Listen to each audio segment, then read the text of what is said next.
When you leave college and you go to your first work outside of college, what should your first fight be? Your really first big fight between you and the world and life in general. And for most people, it's a fight for free time. You discover that the conditions of work are virtual slavery. And the hierarchy is a very deep hierarchy. In college, it was only 4 years or 8 years. But in the world of work, it's people at 70, 90 years old who own the company.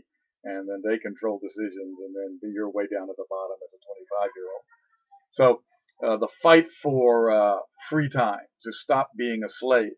And uh, for many of us, not everybody, but for many of us, this becomes, we address it by being productive. I mean, ridiculously productive. I mean, stupendously productive. Copying a book at a copy machine 400 times faster, 40 times faster than other people. Um, Collecting and organizing 100 sources on the web for a report in a 64 by 4 by 4 by 4, 64 item frame where everything is beautifully named and organized and ordered in say 100 items in 2 hours, put into such a model.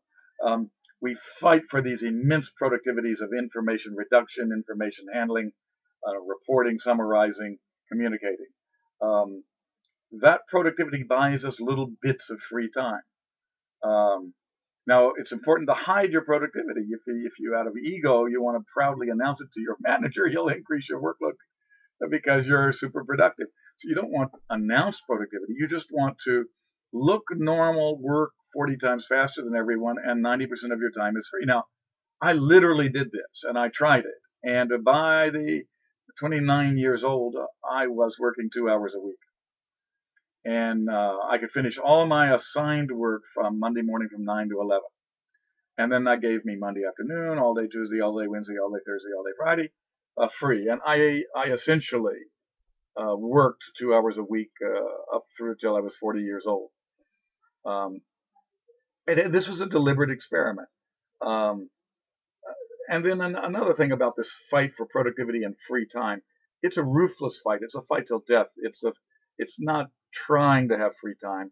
It is pressing really nastily and really ruthlessly on boundaries, testing absolutely to see whether an output from your work is really needed or not, putting up phony outputs and seeing whether the person who receives them actually can tell the difference between real and phony.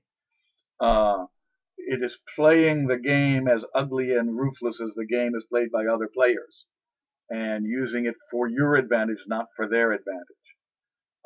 And then the second fight, guess what? So you reduce it so you can do an entire week of work in on 1 day a week or half a day a week. What do you do if you're? That's your second fight is a decision about goal. Who do I want to be? What world do I want to be in? How do I want to conduct my life? What activities do I want to fill my days with? That's really tough. I think it's much tougher than the fight for productivity. But once you get it to where you can do, and remember, in a big organization, they are so low in standards. And I'm talking about, I work for the best ones in the world, and their standards of performance are so unbelievably low. I mean, at the train to monkey level, that's what they're all about. So, if you're better than a trained monkey on an organ grinder thing, you should be able to be 40 times as productive as the vice president of a Fortune 500 company with no sweat whatsoever. It is trivial to do. Their standards of performance are terribly low. And all this crap in the business press by Forbes and these silly newspaper reporters and journalists about flat hierarchies and email and how everybody's busy all the time. Well, yeah, that's sort of true if you're a moron and don't actually know what's going on. But if you have any sort of criteria and judgment about who my customer is, what impact I have to have on them, and how far along I am toward achieving that, and what's necessary to get that done, and if you need more than 4 hours a week to get that done, you have some serious competence problems, because major organizations are not capable of setting goals that are hard to achieve in the sense of not needing more than 4 hours on Monday morning for their VPs and everybody else to get them done.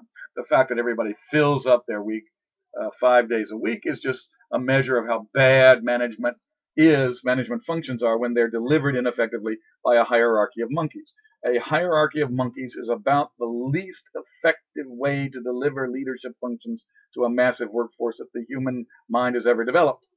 It's a fixed inventory of And fixed inventories have the problem of simultaneous overshooting, which is too much managing, simultaneous undershooting, which is too little managing. So you end up with lots of managing in terms of come to my staff meeting to make me show you how I'm a bigger monkey than you and I'm important and you're less important. And then you have very little managing in terms of all the functions I'm not good at. We're going to avoid missions in that direction because it'll show how bad I am. So our whole mission is going to be distorted to the few functions I'm good at, because I don't manage in those other areas that the company needs. So we have a fixed inventory of a special social class delivering leadership functions is about as bad a system for delivering directedness, which is the fundamental delivery of all leadership, to an organization as you can have. And as soon as you realize that you're in an organization just absolutely suicidal in terms of incompetent leadership, you start ignoring 90% of the leadership stuff around you, and then solving the biggest problems of the company, regardless of whether anybody lets you or asks you to do it. And you stop asking permission to do great things, and then you just do them. And then by the time you've done a great thing, the CEO's put his arm around you and told everybody to get out of your way. I did this at 7 global corporations in a row, and I did this 7 and 4, 11 years in a row, and it worked easily.